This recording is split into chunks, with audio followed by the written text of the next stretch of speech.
Imagine waking up in Berlin in 1943. And I mean, don't just picture those old black and white photos of rubble everywhere. Try to close your eyes and really feel it.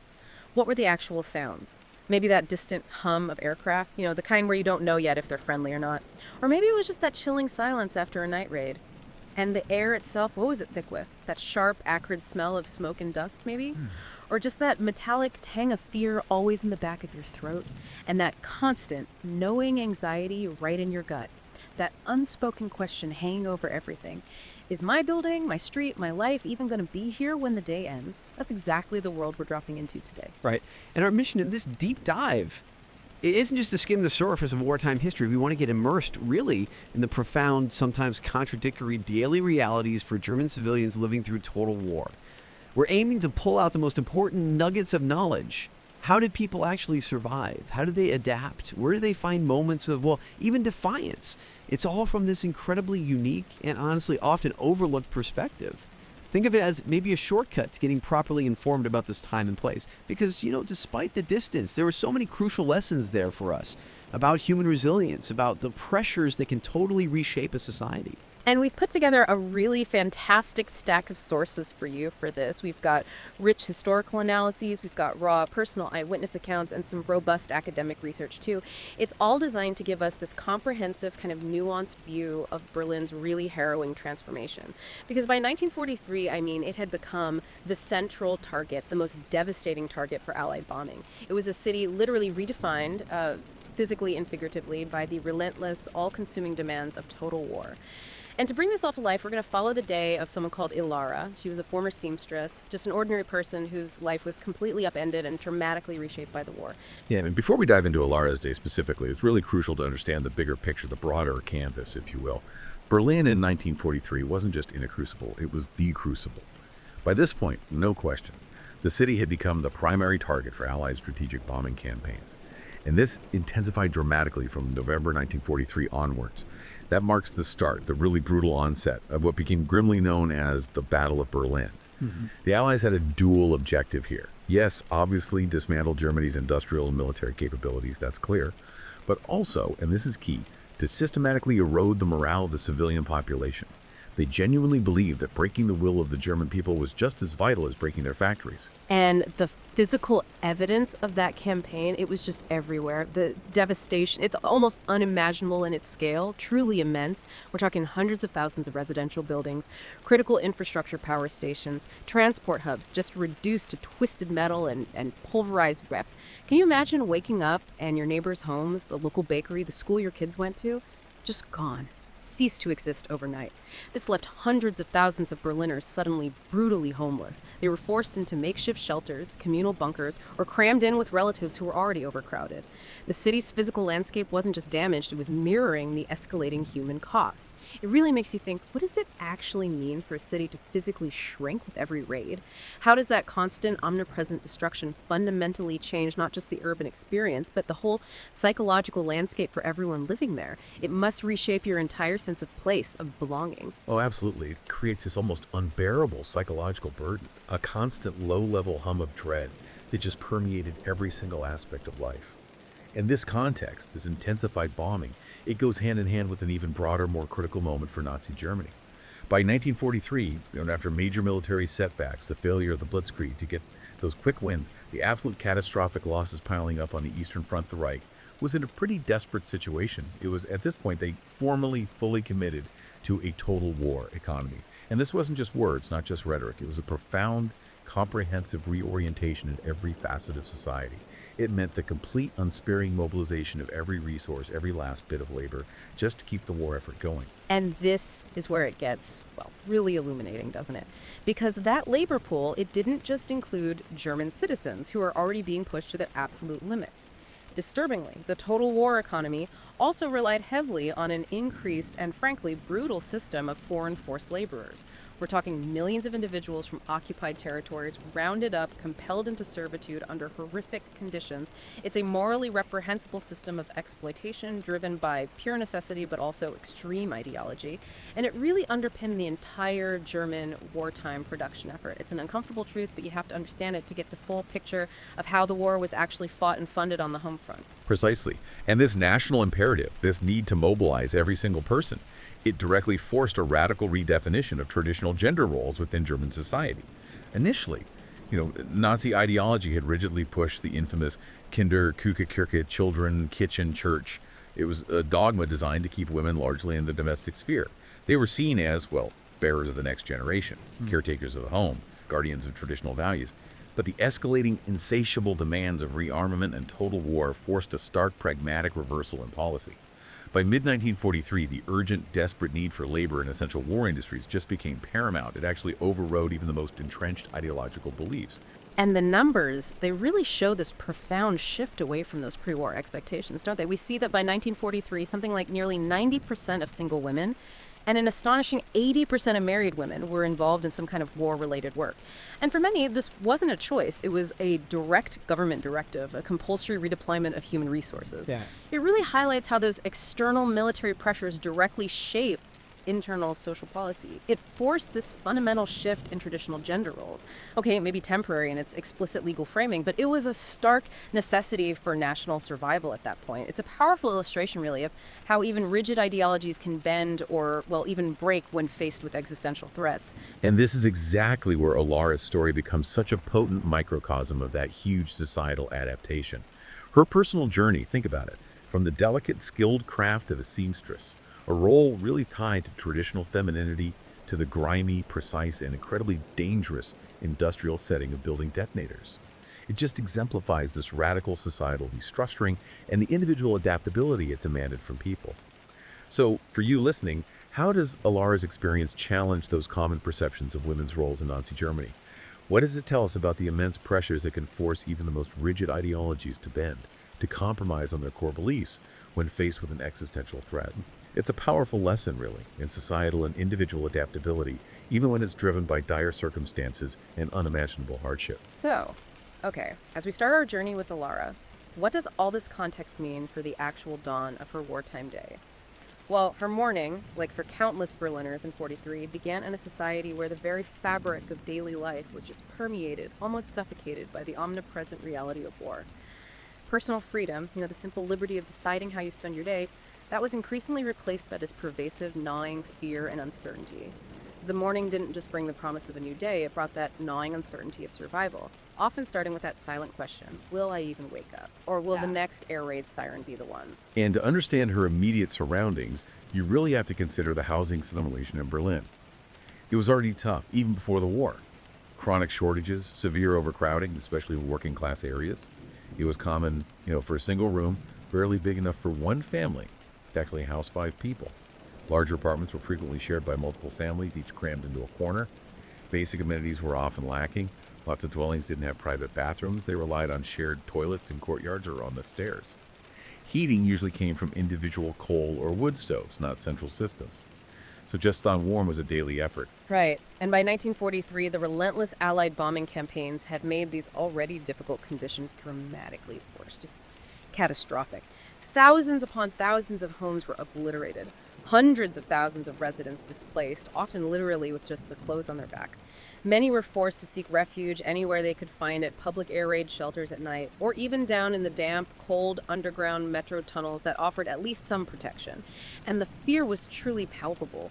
Even inside those massive concrete bunkers, like the Humboldt-Lane Tower designed to shelter thousands, the terror was amplified by the concussive vibrations of the anti-aircraft guns firing from the roof, shaking the very ground beneath your feet. You weren't safe even when you were safe. Indeed. The mornings often had this eerie, almost suffocating silence just before an attack. A quiet so profound you could almost hear your own heartbeat, people said. And this quiet would then be swiftly, brutally shattered by the terrifying, unmistakable roar of approaching aircraft, that rhythmic drone of bombers, the whine of fighters. And then the thunderous boom of German flak as the anti-aircraft guns opened up, shaking buildings, rattling nerves. This auditory assault was a constant source of immense anxiety. It defined the start of every single day for Berliners. It's incredibly hard to imagine living with that kind of everyday terror, knowing any moment could be your last, and yet somehow just having to carry on. Okay, let's shift focus to the breakfast table. Normally a place of comfort, right? Routine. By 1943, food rationing, which started way back in 39, had become incredibly stringent, almost brutally so. Shortages were widespread, particularly bad after the devastating invasion of the Soviet Union in 41. Luxuries, forget it. The concept just vanished. Things like whipped cream, chocolates, rich creams, any imported fruits virtually unobtainable. Meat, which might have been a regular staple before, became this prized commodity. Rarely eaten daily, maybe once or twice a week if you were lucky. Yeah, civilians got these color-coded ration stamps for essentials. Sugar, meat, eggs, dairy, margarine, cooking oil, grains, bread, jams, fruit jellies. But, and this is absolutely crucial to understand, these stamps only gave you the right to purchase. They were not a guarantee of availability. Even if you had the stamps, the shop shelves might just be bare. And you still had to pay for everything, of course. The actual food supply often fell far, far short of the official ration allowances. It turned daily sustenance into this persistent, anxious struggle. People would queue for hours, literally hours, only to find the supply ran out just before they got to the front. Imagine the frustration, the despair. So ingenuity really became the currency of survival, didn't it? The diet was heavily supplemented by ersatz foods, substitute foods. A real testament to creativity born out of just sheer desperate necessity. For instance, real coffee, a distant memory. Imitation coffee was brewed from this bitter mix of roasted barley, oats, chicory, even acorns. For something that resembled meat, people might make mashed rice patties fried in mutton fat. Flour, vital for bread, was desperately stretched with ground horse chestnuts, pea meal, potato meal, barley changing the texture, the taste of everyday staples, and vegetables. With gardens bombed and supply lines broken, people foraged for things like nettles and goat's rue to use as spinach substitutes. It really brings home the profound level of desperation and the incredible, almost astonishing human adaptation required just to get by. It does. And it also reveals an even darker, more morally compromising side of the German war effort, Germany's infamous hunger plan. This involved the ruthless, systematic exploitation of occupied territories, especially in Eastern Europe. It was a deliberate strategy to prioritize food supplies for its own soldiers and civilians. It ensured a comparatively adequate supply for Germans, relative to other European nations anyway, even as it caused widespread starvation elsewhere. The average German civilian actually maintained a caloric intake of around 3,000 calories a day throughout the war, which is a stark contrast to the millions who died of starvation in places like Ukraine and Belarus because of this calculated policy. And it wasn't just about other nations. Within Germany itself, Jewish residents faced even more horrific systematic restrictions. It was persecution built into the rationing system. They received significantly smaller amounts of already scarce rationed foods. They were deliberately denied access to numerous essential goods, sometimes even basic medical supplies. This was a deliberate, state-sanctioned policy of discrimination, part of the wider genocidal agenda. It exacerbated already dire living conditions for a specific group, highlighting the racial hierarchy embedded within the wartime experience. The stark difference in access to basic necessities for Jewish citizens, even as all Berliners faced hardship, it just underscores this calculated system of oppression and inhumanity. So for you listening, think about this. How does the sheer ingenuity of ersatz foods reflect not just human adaptability in crisis, but maybe a kind of perverse triumph of the spirit over deprivation? And what does that stark disparity in food access, especially for Jewish citizens, reveal about the nature of state-sanctioned discrimination? How it can function even amidst general hardship, turning scarcity itself into a weapon. Right. So with a meager breakfast barely enough to sustain her, Elara's daily commute to the armaments factory was itself fraught with peril. It wasn't just a walk or a tram ride. The streets of Berlin were frequently littered with terrifying remnants of previous raids. Unexploded bombs, duds, but also timed detonators lying unseen. Unstable ruins that could just collapse at any moment. This made every single step a potential risk, especially in the dim light of early morning or under blackout conditions at night.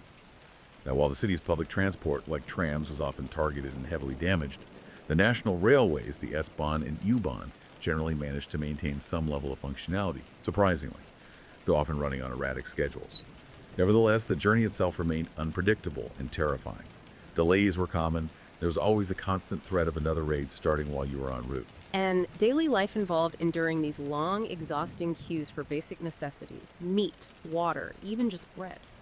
And these queues themselves, these gatherings of vulnerable civilians, were tragically vulnerable targets for sudden bombing attacks. There's one harrowing civilian account that vividly describes a bomb striking a meat queue, killing about 20 people instantly.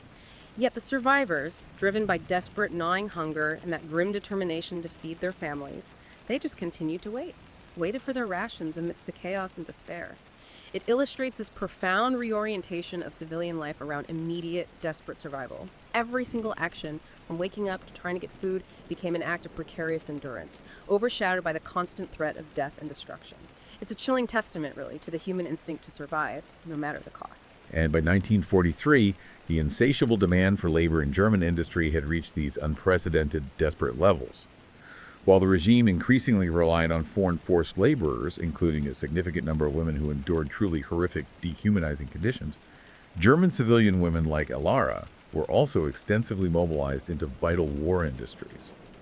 This reliance on both civilian and forced labor, it highlights an underlying, deeply troubling, and let's be clear, morally reprehensible system of exploitation that fueled wartime production. Elara's daily life, though obviously distinct from a forced laborer's, was inextricably linked to and, yes, implicitly benefited from this broader, brutal system. Her work often replaced men fighting at the front or allowed the regime to maintain some semblance of domestic stability by not forcing German men into certain industrial roles that were instead filled by exploited labor. Elora's transition from seamstress to detonator builder directly reflected this pervasive societal imperative, shifting women into roles traditionally held by men. Women were now doing a diverse range of industrial tasks, duties previously thought totally unsuitable for them, operating heavy lathes, punch presses, complex assembly lines, meticulous inspection work. Despite the Nazi regime's initial rigid ideology that Kinder, Küche, Kirchene idea woman's place is with children, kitchen, church, the acute needs of war forced them to introduce compulsory work programs, even for unmarried women under 25, just to ease the desperate labor shortages. And German women showed remarkable adaptability. They often surprised their male supervisors. Their manual dexterity frequently led to higher output rates than men in certain tasks, proving their efficiency and skill in a completely new, demanding environment. Absolutely critical contributions. But, and this is a big but, women's pay remains significantly lower than men's. Generally around 2/3 of male wages for comparable work. Instances of genuinely equal pay were exceedingly rare. They only applied to identical work performed without supervision, which almost never happened in those tightly controlled factory environments. This persistent disparity reveals a deep-seated, gendered exploitation that wasn't dismantled by wartime necessity. It was just adapted within the framework of the total war economy. It really demonstrates how wartime needs merely adapted patriarchal structures, rather than fundamentally changing or dismantling them. It allowed for continued exploitation even as women's labor became absolutely essential for national survival.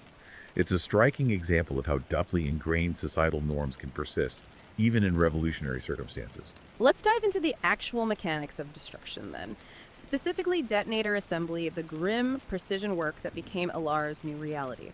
Detonators were absolutely indispensable components. They were the crucial first stage of what they called an explosives train. They were designed to initiate secondary and tertiary explosives, basically setting off much larger charges in bombs, shells, grenades. Their assembly demanded meticulous precision and exceptionally careful handling of highly sensitive, highly volatile materials. A common example from this era, one Elara might well have been assembling, was the Brenzener 24, or BZ.24. It was a friction igniter commonly used in hand grenades. Right. Imagine Elara, her hands, which once moved with the grace and steady rhythm of a seamstress, guiding fabric under a needle. Now they're meticulously assembling a BZ.24 detonator. The components were tiny and volatile. A minuscule lead tube, a steel tube holding a highly sensitive powder delay pellet, a copper capsule filled with friction composition, a delicate friction wire. The assembly process would have required Elara to carefully coil that friction wire, precisely join it to a pull loop, ensure its controlled withdrawal could ignite the delay pellet, all while maintaining perfect alignment. This work was inherently repetitive, mind-numbingly so perhaps, yet demanded unwavering concentration, steady hands and nerves of steel. Because the dangers weren't just substantial, they were terrifyingly immediate. Seriously, the dangers were immense. Workers like Elara routinely handled hazardous explosive materials like TNT. Prolonged exposure led to conditions like TNT poisoning, a grim reality that caused their skin to turn this distinct, often alarming yellow color. It earned them the macabre nickname canaries. And this wasn't just cosmetic. Prolonged exposure could cause severe liver damage, anemia, and could actually be fatal.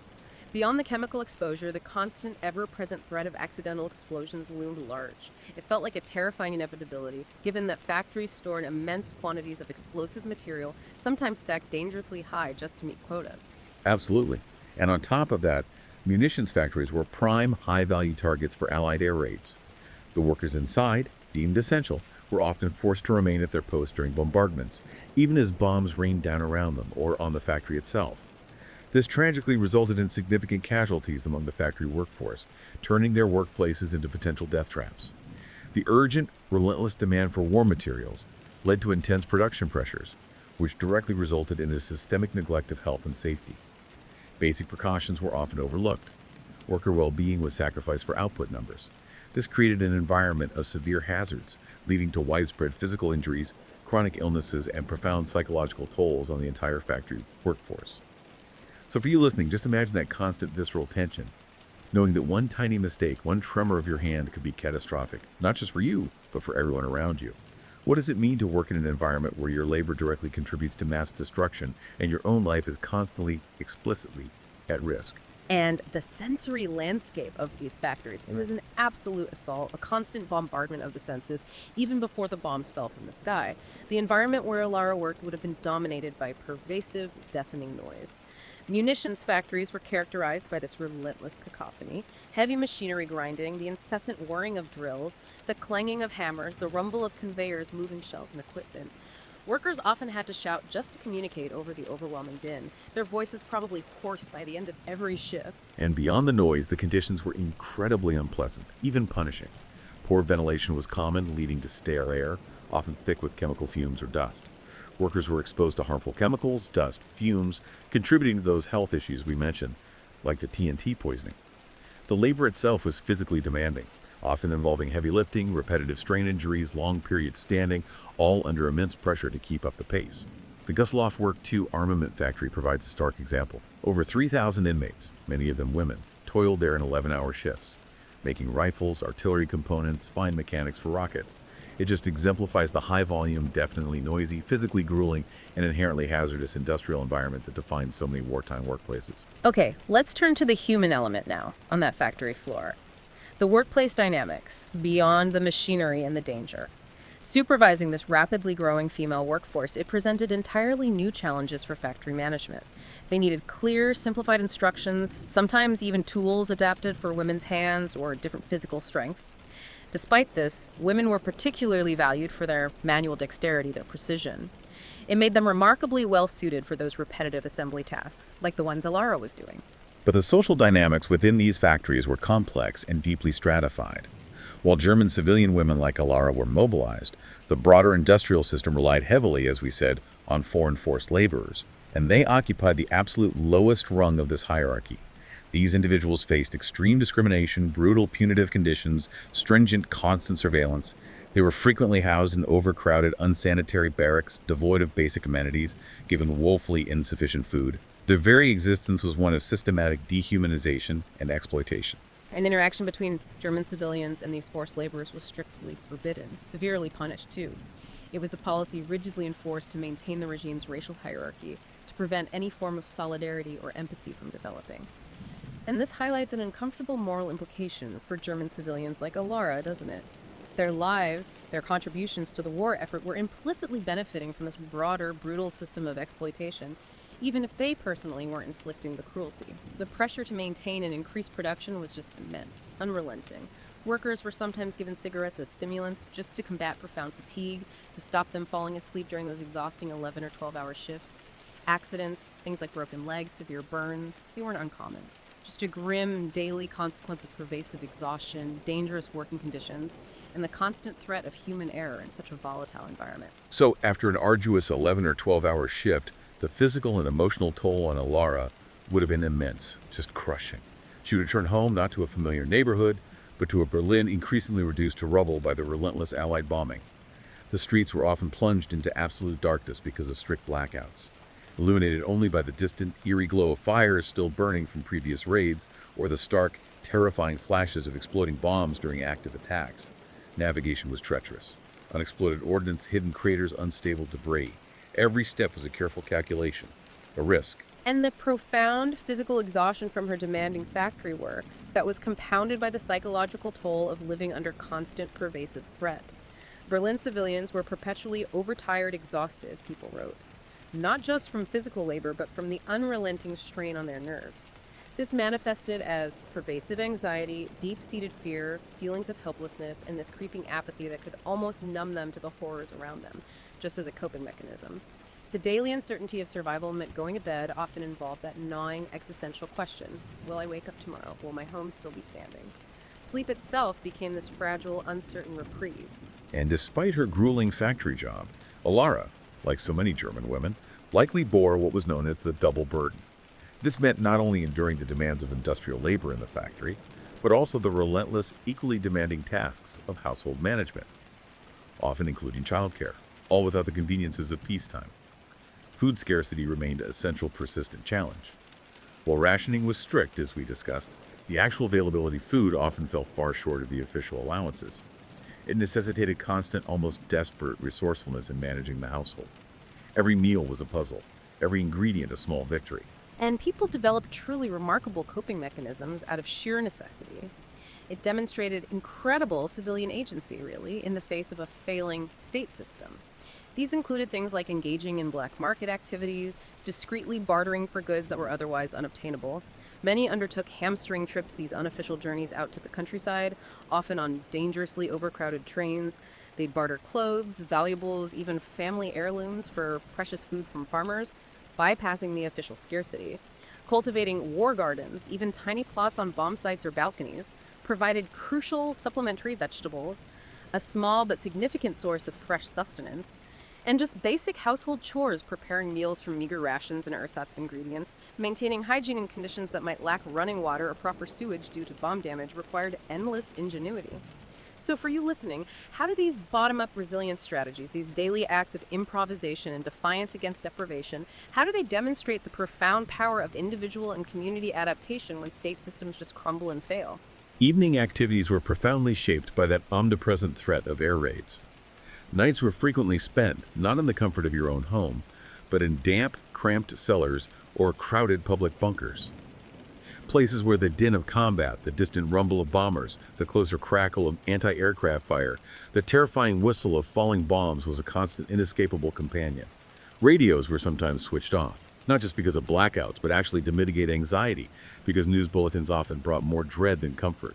But here's where we see a really significant, widespread act of defiance, and a crucial source of alternative information. Listening to forbidden foreign radio broadcasts, particularly the BBC German service, known grimly by Germans as Londoner Rundfunk. Now, listening was classified as a severe radio crime by the Nazi regime, punishable by severe penalties, hefty fines, lengthy imprisonment, even death for those caught spreading the information they heard. Despite these grave risks, many Germans secretly tuned in, desperate for accurate war news that starkly contrasted with the relentless, often unbelievable official Nazi propaganda. Popular satirical programs like one called Frau Bonnecke openly mocked Nazi policies and the daily shortages. It offered not just a laugh, but a vital psychological outlet and a subtle form of collective resistance. This dual engagement with both state-controlled and illicit information, it underscores the profound psychological struggle for truth, the need to maintain a critical perspective, even under totalitarian rule. It served as both a coping mechanism and a profound, quiet act of defiance against a regime built on lies. And community interactions, especially within the confines of those shared air raid shelters, offered a vital source of comfort and collective coping. People, united by shared fear and hardship, would share stories, rumors, sometimes even a precious bite of food.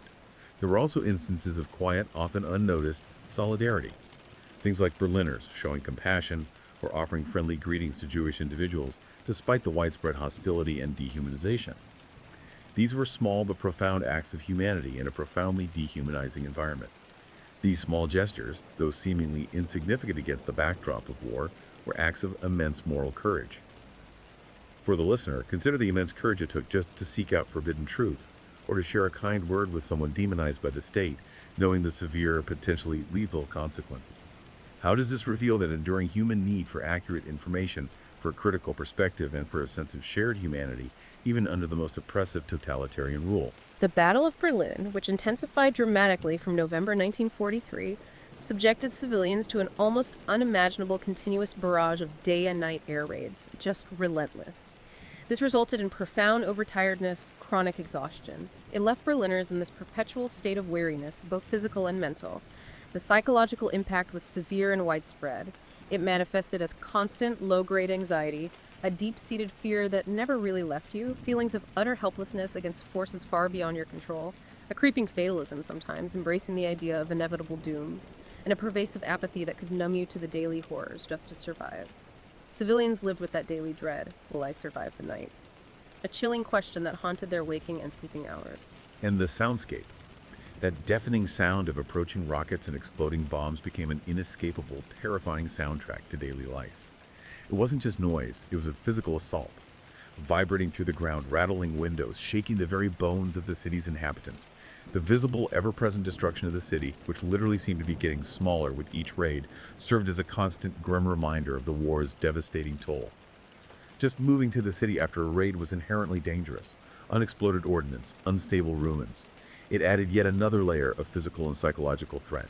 It was a landscape of broken things, constantly reminding them of their own fragility. And while Nazi propaganda desperately promised wonder weapons, these mythical V-rockets to turn the tide of the war, it simultaneously fueled fears of atrocities by the advancing Russian armies. This introduced an additional, terrifying layer of psychological burden. It contributed to this complex, contradictory emotional landscape of desperate hope mixed with profound dread. Civilian accounts from the time even mentioned fears of cancer supposedly linked to uranium from the bombings. Even if scientifically unconfirmed then, it underscores the deep-seated fear of unseen dangers, of long-term health consequences that permeated the public consciousness. It turned the invisible into another source of terror. This constant, multifaceted exposure to threat, to propaganda, to physical destruction created immense psychological pressure. And while individuals developed immediate, often ingenious adaptive behaviors for day-to-day survival, the sustained, intense stress of total war left deep, semi-permanent scars on their psyche. It wasn't just about temporary coping, it was about a profound, enduring change to the human spirit, a rewiring, almost, of their nervous system in response to prolonged trauma that would last long after the war finally ended. So, given all of that, what specific actionable strategies did people actually employ to cope? Civilians developed a truly diverse range of techniques just to endure these extreme wartime conditions.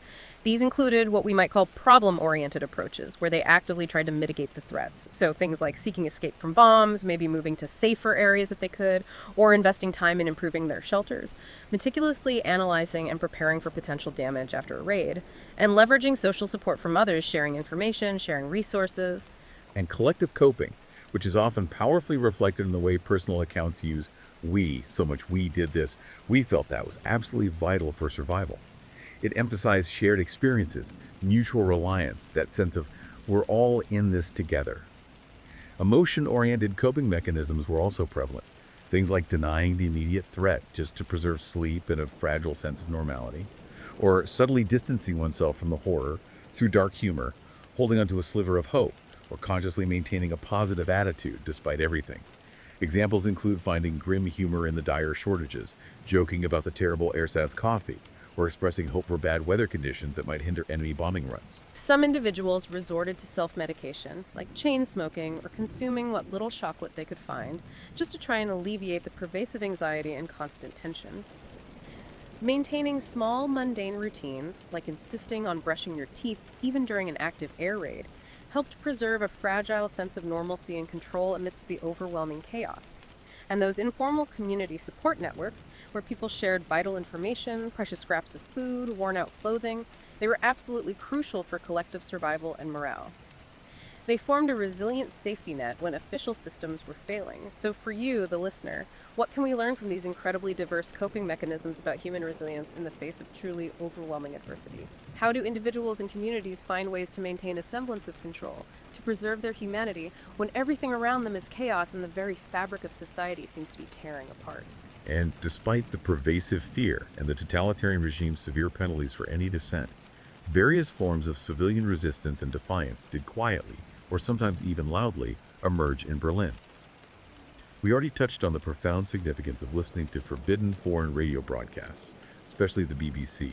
That was a widespread act of defiance. Those broadcasts provided alternative, accurate news and satirical content that directly undermined Nazi propaganda. They offered a crucial source of truth and a vital psychological outlet for a population starved of accurate information. It was an act of intellectual rebellion, really. But there were more overt and incredibly courageous acts, too. The Rosenstrasse demonstration, which happened in February and March of 1943, stands as this truly unique and powerful example of public civilian protest within Nazi Germany, a real rarity under such a brutal regime. Non-Jewish German women publicly protested the detention of their Jewish husbands and relatives. They stood there for days demanding their release. They showed remarkable, almost unbelievable courage facing armed threats from the Gestapo, who sometimes pointed guns directly at them. This rare act of collective dissent, though limited in its direct impact on broader Gestapo policy, astonishingly did lead to the release of some of the men who'd been interned. It highlights the potential, albeit severely constrained, power of public opposition, even in the most totalitarian states. It's like a small beacon of hope in a very dark time. And other forms of resistance, though often less visible, more clandestine, were equally significant in their quiet defiance. These included brave individuals hiding Jewish friends, offering them refuge at immense personal risk. Youth groups, like the Edelweiss Pirates, often overlooked in history, engaged in anti-Nazi pranks, defaced propaganda, even aided Allied prisoners of war. It showed a youthful rebellion against the regime's indoctrination. Groups like the White Rose clandestinely distributed anti-Nazi leaflets, printing messages of truth and moral clarity. And the list goes on. Further acts of defiance included forging identification documents to help those targeted by the regime, secretly distributing precious food to starving forced laborers, risking severe punishment, and even simple symbolic acts like refusing to give the mandatory Hitler salute. While not just Berlin, the broader context of underground presses emerging across German-occupied Europe, distributing uncensored news and pamphlets, suggests a wider network of information resistance that could have influenced or inspired similar clandestine activities within Germany itself. These acts, whether they were public or clandestine, grand or small, they demonstrate that even under extreme oppression, human agency and the desire for truth and justice were not entirely extinguished. They offer a crucial, powerful counter-narrative to the idea of total victimhood. They show that even in the darkest of times, the light of human resistance can flicker and sometimes even shine. Elara's Day in Berlin, 1943. It really serves as a poignant and truly powerful testament to the profound human cost, but also the remarkable resilience of civilians enduring total war.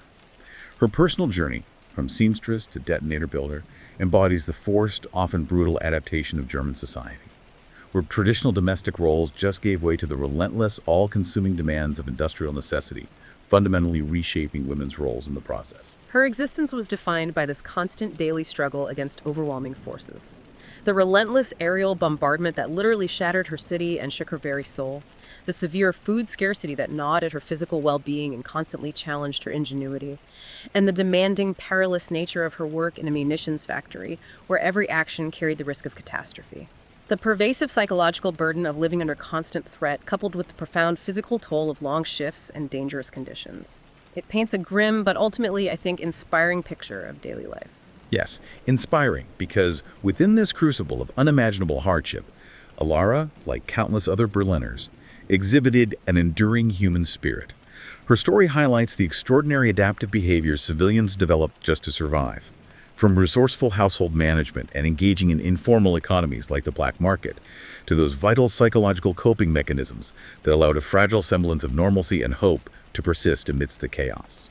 Furthermore, Elara's world, despite its oppressive, totalitarian nature, was not devoid of human agency. The subtle, quiet acts of defiance, like secretly listening to forbidden radio broadcasts for a glimmer of truth, and the more overt, incredibly courageous public protests, like the Rosenstrasse demonstration, they reveal the enduring human capacity to seek truth, to connect, and to resist, even in the face of extreme totalitarian control and the constant threat of severe reprisal. Her experience really blurs those traditional lines between civilian and combatant, doesn't it? It illustrates how total war transformed every citizen into an unwitting, often unwilling participant in the conflict, regardless of their personal desires or political beliefs. Her life, just a single thread in the vast, complex tapestry of wartime Berlin, exemplifies the intricate interplay between individual survival and collective struggle. It demonstrates profoundly that even amidst unimaginable destruction and systemic oppression, the human spirit found ways to endure, to adapt, and in quiet but powerful moments, even to defy. Elara's story illuminates not just a specific historical moment, but these timeless questions about what it truly means to survive when society itself is shattered. when your very definition of home and safety is just obliterated. So how do we in our own lives today draw lessons from such resilience, such adaptation, and these quiet, profound acts of courage when we're faced with overwhelming circumstances that feel beyond our control? What insights does Elara's journey offer us now about the enduring human capacity to preserve dignity, to seek truth, and to find agency, even in the most dehumanizing and terrifying environments imaginable? It's a powerful reminder, I think, of what the human spirit is truly capable of.